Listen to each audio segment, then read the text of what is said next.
Introduction. 10 years ago, I had the fortune of meeting a Yaqui Indian from northwestern Mexico. I call him Don Juan. In Spanish, Don is an appellative used to denote respect. I made Don Juan's acquaintance under the most fortuitous circumstances. I was sitting with Bill, a friend of mine, in a bus depot in a border town in Arizona. We were very quiet. In the late afternoon, the summer heat seemed unbearable. Suddenly, he leaned over and tapped me on the shoulder. "There's the man I told you about," he said in a low voice. He nodded casually toward the entrance. An old man had just walked in. "What did you tell me about him?" I asked. "He's the Indian that knows about peyote, remember?" I remembered that Bill and I had once driven all day looking for the house of an eccentric Mexican Indian who lived in the area. We did not find the man's house, and I had the feeling that the Indians whom we had asked for directions had deliberately misled us. Bill had told me that the man was a yerbero, a person who gathers and sells medicinal herbs, and that he knew a great deal about the hallucinogenic cactus peyote. He had also said that it would be worth my while to meet him. Bill was my guide in the Southwest while I was collecting information and specimens of medicinal plants used by the Indians of the area. Bill got up and went to greet the man. The Indian was of medium height. His hair was white and short, and grew a bit over his ears, accentuating the roundness of his head. He was very dark. The deep wrinkles on his face gave him the appearance of age, yet his body seemed to be strong and fit. I watched him for a moment. He moved around with a nimbleness that I would have thought impossible for an old man. Bill signaled me to join them. "He's a nice guy," Bill said to me, "but I can't understand him. His Spanish is weird, full of rural colloquialisms, I suppose." The old man looked at Bill and smiled, and Bill, who speaks only a few words of Spanish, made up an absurd phrase in that language. He looked at me as if asking whether he was making sense, but I did not know what he had had in mind. He then smiled shyly and walked away. The old man looked at me and began laughing. I explained to him that my friend sometimes forgot that he did not speak Spanish. "I think he also forgot to introduce us," I said, and I told him my name. "And I am Juan Matas, at your service," he said. We shook hands and remained quiet for some time. I broke the silence and told him about my enterprise. I told him that I was looking for any kind of information on plants, especially peyote. I talked compulsively for a long time, and although I was almost totally ignorant on the subject, I said I knew a great deal about peyote. I thought that if I boasted about my knowledge, he would become interested in talking to me. But he did not say anything. He listened patiently. Then he nodded slowly and peered at me. His eyes seemed to shine with a light of their own. I avoided his gaze. I felt embarrassed. I had the certainty that at that moment he knew I was talking nonsense. "Come to my house sometime," he finally said, taking his eyes away from me. "Perhaps we could talk there with more ease." I did not know what else to say. I felt uneasy. After a while, Bill came back into the room. He recognized my discomfort and did not say a word. We sat in tight silence for some time. Then the old man got up. His bus had come. He said goodbye. "It didn't go too well, did it?" Bill asked. "No." "Did you ask him about plants?" "I did, but I think I goofed." "I told you he's very eccentric. The Indians around here know him, yet they never mention him. And that's something." "He said I could come to his house, though." "He was bullshitting you. Sure, you can go to his house, but what does it mean? He'll never tell you anything. If you ever ask him anything, he'll clam up as if you were an idiot talking nonsense. Bill said convincingly that he had encountered people like him before, people who gave the impression of knowing a great deal. In his judgment, he said, such people were not worth the trouble, because sooner or later one could obtain the same information from someone else who did not play hard to get. He said that he had neither patience nor time for old fogies, and that it was possible that the old man was only presenting himself as being knowledgeable about herbs, when in reality he knew as little as the next man. Bill went on talking, but I was not listening. My mind kept on wondering about the old Indian. He knew I had been bluffing. I remembered his eyes. They had actually shone. I went back to see him a couple of months later, not so much as a student of anthropology interested in medicinal plants, but as a person with an inexplicable curiosity. The way he had looked at me was an unprecedented event in my life. I wanted to know what was involved in that look. It became almost an obsession with me. I pondered it, and the more I thought about it, the more unusual it seemed to be. Don Juan and I became friends, and for a year I paid him innumerable visits. I found his manner very reassuring, and his sense of humor superb. But above all, I felt there was a silent consistency about his acts, a consistency which was thoroughly baffling to me. I felt a strange delight in his presence, and at the same time, I experienced a strange discomfort. His mere company forced me to make a tremendous reevaluation of my models of behavior. I had been reared, perhaps like everyone else, to have a readiness to accept man as an essentially weak and fallible creature. What impressed me about Don Juan was the fact that he did not make a point of being weak and helpless, and just being around him ensured an unfavorable comparison between his way of behaving and mine. Perhaps one of the most impressive statements he had made to me at that time was concerned with our inherent difference. Prior to one of my visits, I had been feeling quite unhappy about the total course of my life and about a number of pressing personal conflicts that I had. When I arrived at his house, I felt moody and nervous. We were talking about my interest in knowledge, but as usual, we were on two different tracks.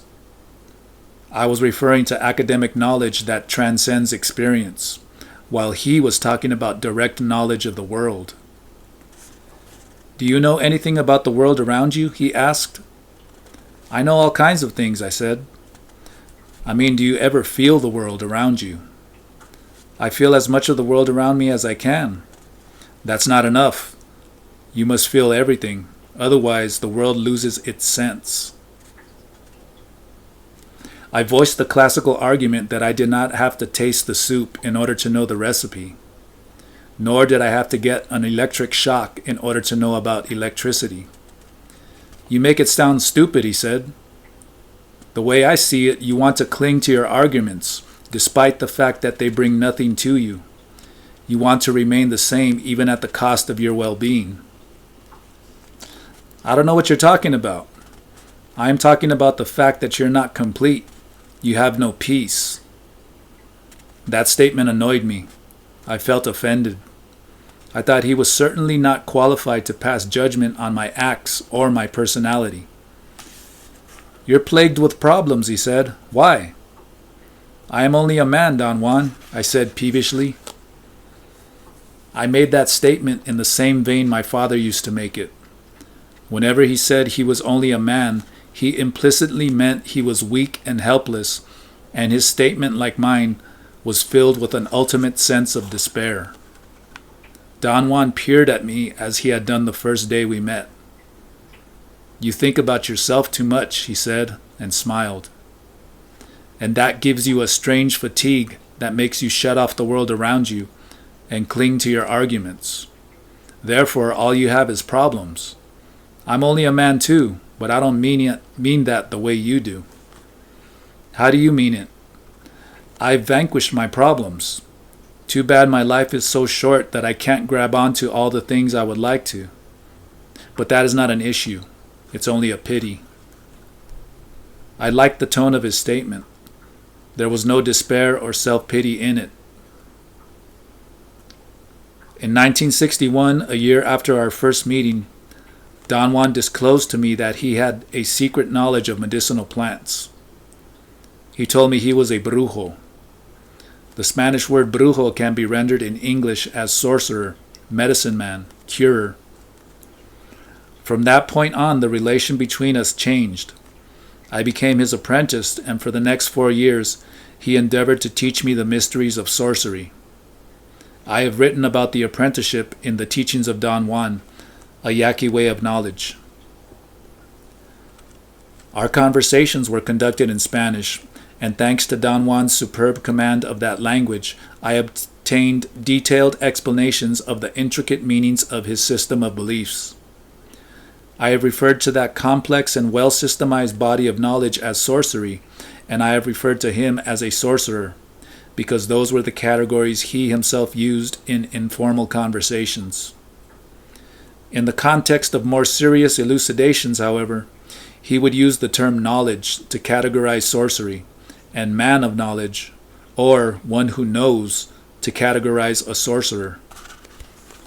In order to teach and corroborate his knowledge, Don Juan used 3 well-known psychotropic plants: peyote, Lophophora williamsi, jimsonweed, Datura inoxia, and a species of mushrooms which belong to the genus psilocybe. Through the separate ingestion of each of these hallucinogens, he produced in me as his apprentice some peculiar states of distorted perception, or altered consciousness, which I have called states of non-ordinary reality. I have used the word reality because it was a major premise in Don Juan's system of beliefs that the states of consciousness produced by the ingestion of any of those 3 plants were not hallucinations, but concrete, although unordinary, aspects of the reality of everyday life. Don Juan behaved towards these states of non-ordinary reality not as if they were real, but as real. To classify these plants as hallucinogens and the states they produced as non-ordinary reality is, of course, my own device. Don Juan understood and explained the plants as being vehicles that would conduct or lead a man to certain impersonal forces or powers, and the states they produced as being the meetings that a sorcerer had to have with those powers in order to gain control over them. He called peyote mezcalito, and he explained it as being a benevolent teacher and protector of man. Mezcalito taught the right way to live. Peyote was usually ingested at gatherings of sorcerers called mitotes, where the participants would gather specifically to seek a lesson on the right way to live. Don Juan considered the jimson weed and the mushrooms to be powers of a different sort. He called them allies, and said that they were capable of being manipulated. A sorcerer, in fact, drew his strength from manipulating an ally. Of the 2, Don Juan preferred the mushroom. He maintained that the power contained in the mushroom was his personal ally, and he called it smoke, or little smoke. Don Juan's procedure to utilize the mushrooms was to let them dry into a fine powder inside a small gourd. He kept the gourd sealed for a year and then mixed the fine powder with 5 other dry plants and produced a mixture for smoking in a pipe. In order to become a man of knowledge, one had to meet with the ally as many times as possible. One had to become familiar with it. This premise implied, of course, that one had to smoke the hallucinogenic mixture quite often. The process of smoking consisted of ingesting the fine mushroom powder, which did not incinerate, and inhaling the smoke of the other 5 plants that made up the mixture. Don Juan explained the profound effects that the mushrooms had on one's perceptual capacities as the ally removing one's body. Don Juan's method of teaching required an extraordinary effort on the part of the apprentice. In fact, the degree of participation and involvement needed was so strenuous that by the end of 1965, I had to withdraw from the apprenticeship. I can say now, with the perspective of the 5 years that have elapsed, that at that time Don Juan's teachings had begun to pose a serious threat to my idea of the world. I had begun to lose the certainty which all of us have that the reality of everyday life is something we can take for granted. At the time of my withdrawal, I was convinced that my decision was final. I did not want to see Don Juan ever again. However, in April of 1968, an early copy of my book was made available to me, and I felt compelled to show it to him. I paid him a visit. Our link of teacher-apprentice was mysteriously reestablished, and I could say that on that occasion I began a second cycle of apprenticeship, very different from the first. My fear was not as acute as it had been in the past. The total mood of Don Juan's teachings was more relaxed. He laughed and also made me laugh a great deal. There seemed to be a deliberate intent on his part to minimize seriousness in general. He clowned during the truly crucial moments of this second cycle, and thus helped me to overcome experiences which could easily have become obsessive. His premise was that a light and amenable disposition was needed in order to withstand the impact and the strangeness of the knowledge he was teaching me. The reason you got scared and quit is because you felt too damn important, he said, explaining my previous withdrawal. Feeling important makes one heavy, clumsy, and vain. To be a man of knowledge, one needs to be light and fluid.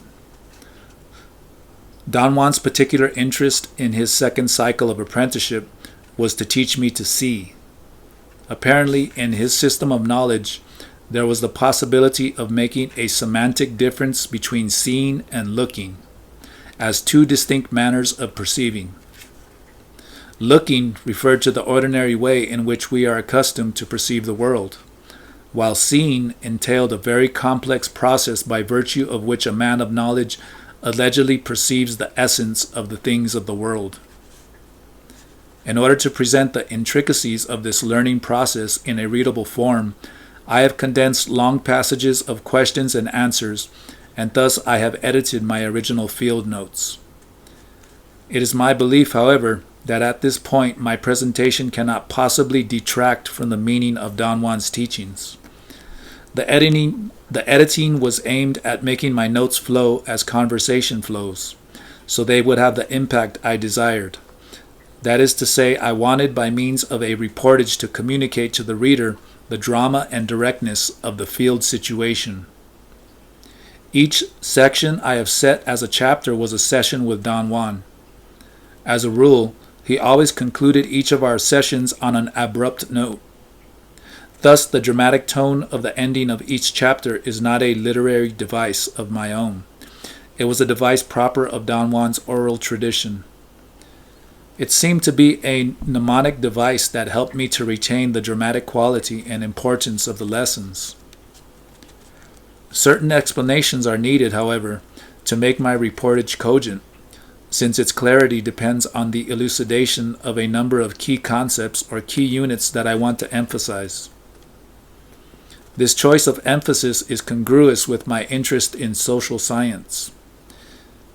It is perfectly possible that another person with a different set of goals and expectations would single out concepts entirely different from those I have chosen myself. During the second cycle of apprenticeship, Don Juan made a point of assuring me that the use of the smoking mixture was the indispensable prerequisite to seeing. Therefore, I had to use it as often as possible. Only the smoke can give you the necessary speed to catch a glimpse of that fleeting world, he said. With the aid of the psychotropic mixture, he produced in me a series of states of non-ordinary reality. The main feature of such states in relation to what Don Juan seemed to be doing was a condition of inapplicability.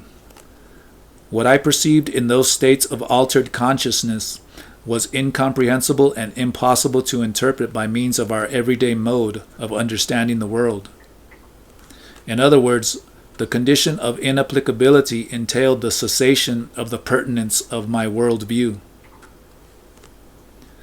Don Juan used this condition of inapplicability of the states of non-ordinary reality in order to introduce a series of preconceived new units of meaning. Units of meaning were all the single elements pertinent to the knowledge Don Juan was striving to teach me. I have called them units of meaning because they were the basic conglomerate of sensory data and their interpretations on which more complex meaning was constructed.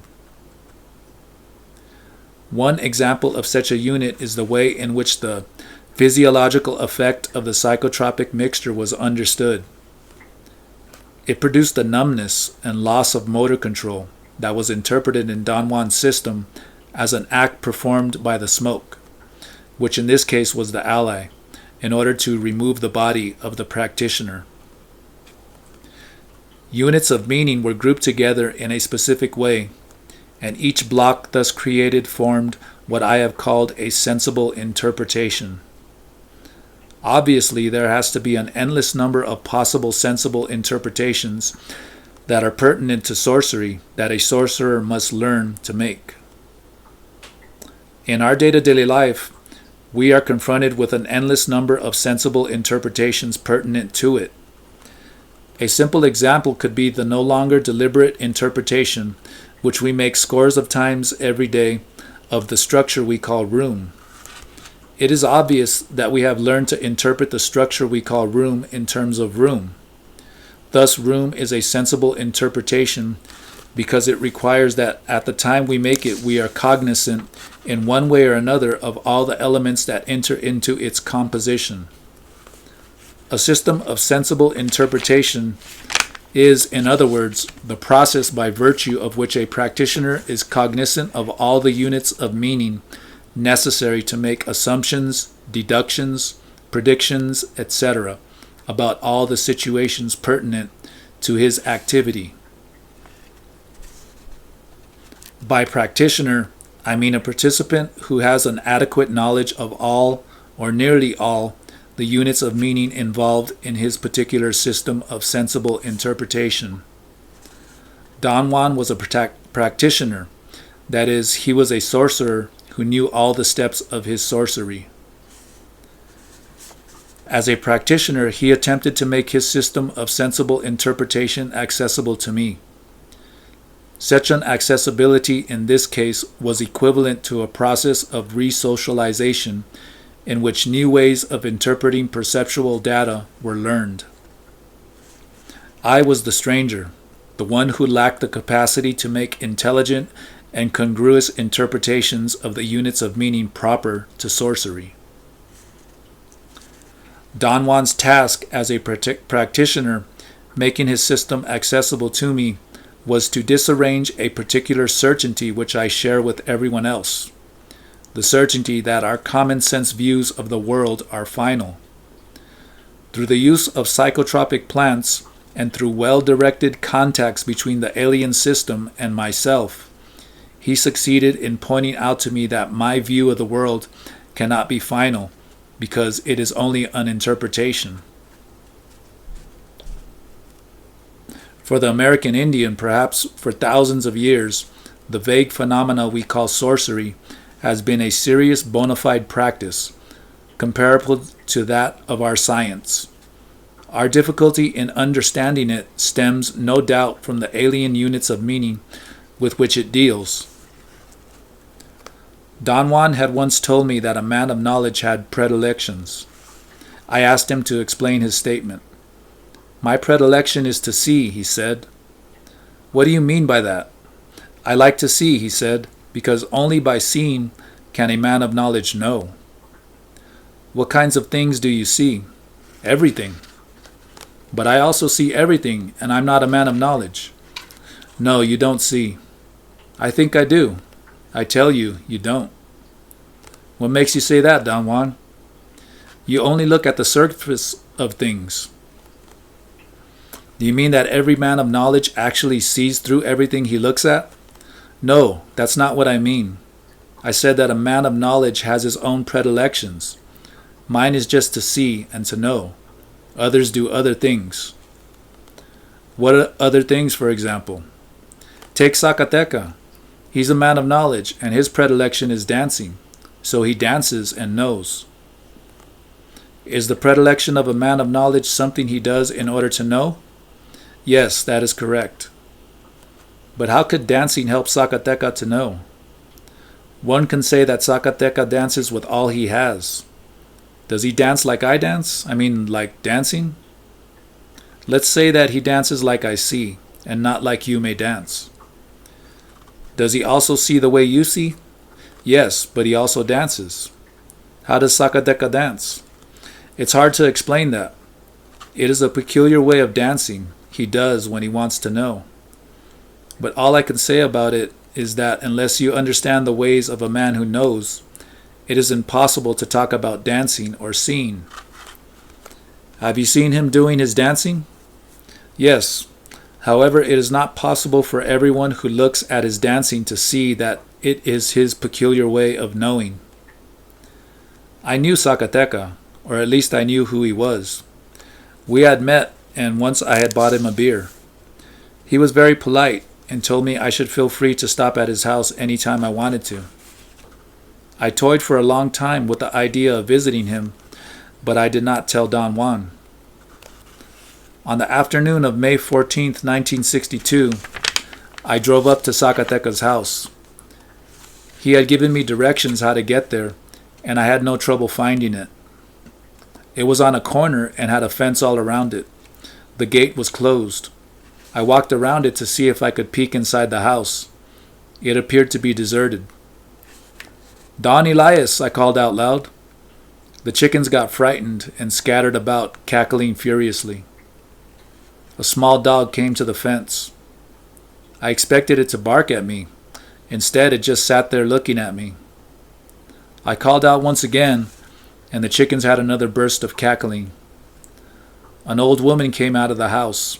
I asked her to call Don Elias. "He's not here," she said. "Where can I find him?" "He's in the fields."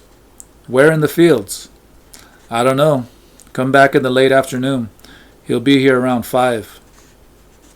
"Are you Don Elias's wife?" "Yes, I'm his wife," she said, and smiled. I tried to ask her about Zacatecas, but she excused herself and said that she did not speak Spanish well. I got into my car and drove away. I returned to the house around 6 o'clock. I drove to the door and yelled Zacatecas' name. This time he came out of the house. I turned on my tape recorder, which in its brown leather case looked like a camera hanging from my shoulder. He seemed to recognize me. "Oh, it's you," he said, smiling. "How's Juan?" "He's fine, but how are you, Don Elias?" He did not answer. He seemed to be nervous. Overtly, he was very composed, but I felt that he was ill at ease. "Has Juan sent you here on some sort of errand?" "No, I came here by myself." "What in the world for?" His question seemed to betray very bona fide surprise. "I just wanted to talk to you," I said, hoping to sound as casual as possible. "Don Juan has told me marvelous things about you, and I got curious and wanted to ask you a few questions." Zacatecas was standing in front of me. His body was lean and wiry. He was wearing khaki pants and shirt. His eyes were half closed. He seemed to be sleepy or perhaps drunk. His mouth was open a bit and his lower lip hung. I noticed that he was breathing deeply and seemed to be almost snoring. The thought came to me that Zacatecas was undoubtedly plastered out of his mind. But that thought seemed to be very incongruous because only a few minutes before, when he came out of his house, he had been very alert and aware of my presence. "What do you want to talk about?" he finally said. His voice was tired. It was as though his words dragged after each other. I felt very uneasy. It was as if his tiredness was contagious and pulling me. "Nothing in particular," I answered. "I just came to chat with you in a friendly way. You once asked me to come to your house." Yes, I did, but it's not the same now. Why isn't it the same? Don't you talk with Juan? Yes, I do. Then what do you want with me? I thought maybe I could ask you some questions. Ask Juan. Isn't he teaching you? He is, but just the same, I would like to ask you about what he is teaching me and have your opinion. This way I'll be able to know what to do. Why do you want to do that? Don't you trust Juan? I do. Then why don't you ask him to tell you what you want to know? I do, and he tells me. But if you could also tell me about what Don Juan is teaching me, perhaps I will understand better. Juan can tell you everything. He alone can do that. Don't you understand that? I do, but then I'd like to talk with people like you, Don Elias. One does not find a man of knowledge every day. Juan is a man of knowledge. I know that. Then why are you talking to me? I said I came to be friends. No, you didn't. There is something else about you this time. I wanted to explain myself, and all I could do was mumble incoherently. Zacateca did not say anything. He seemed to listen attentively. His eyes were half closed again, but I felt he was peering at me. He nodded almost imperceptibly. Then his lids opened and I saw his eyes. He seemed to be looking past me. He casually tapped the floor with the tip of his right foot, just behind his left heel.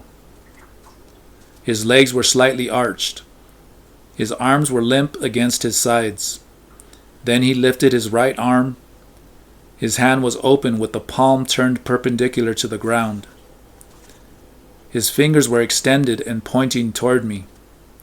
He let his hand wobble a couple of times before he brought it to my face level. He held it in that position for an instant, and then he said a few words to me. His voice was very clear, yet the words dragged. After a moment he dropped his hand to his side and remained motionless, taking a strange position. He was standing, resting on the ball of his left foot. His right foot was crossed behind the heel of the left foot, and he was tapping the floor rhythmically and gently with the tip of his right foot. I felt an unwarranted apprehension, a form of restlessness. My thoughts seemed to be disassociated. I was thinking unrelated, nonsensical thoughts that had nothing to do with what was going on. I noticed my discomfort and tried to steer my thoughts back to the situation at hand, but I couldn't, in spite of a great struggle. It was as if some force was keeping me from concentrating or thinking relevant thoughts. Zacateca had not said a word, and I didn't know what else to say or do. Quite automatically, I turned around and left. Later on, I felt compelled to tell Don Juan about my encounter with Zacateca. Don Juan roared with laughter. What really took place there? I asked. Zacateca danced, Don Juan said. He saw you, then he danced. What did he do to me? I felt very cold and dizzy. He apparently didn't like you and stopped you by tossing a word at you. How could he possibly do that? I explained incredulously. Very simple. He stopped you with his will. What did you say? He stopped you with his will. The explanation did not suffice. His statement sounded like gibberish to me. I tried to probe him further, but he could not explain the event to my satisfaction. Obviously, that event or any event that occurred within this alien system of sensible interpretation could be explained or understood only in terms of the units of meaning proper to that system. This work is, therefore, a reportage and should be read as a reportage. The system I recorded was incomprehensible to me. Thus, the pretense to anything other than reporting about it would be misleading and impertinent. In this respect, I have adopted the phenomenological method and have striven to deal with sorcery solely as phenomena that were presented to me. I, as the perceiver, recorded what I perceived, and at that moment of recording, I endeavored to suspend judgment.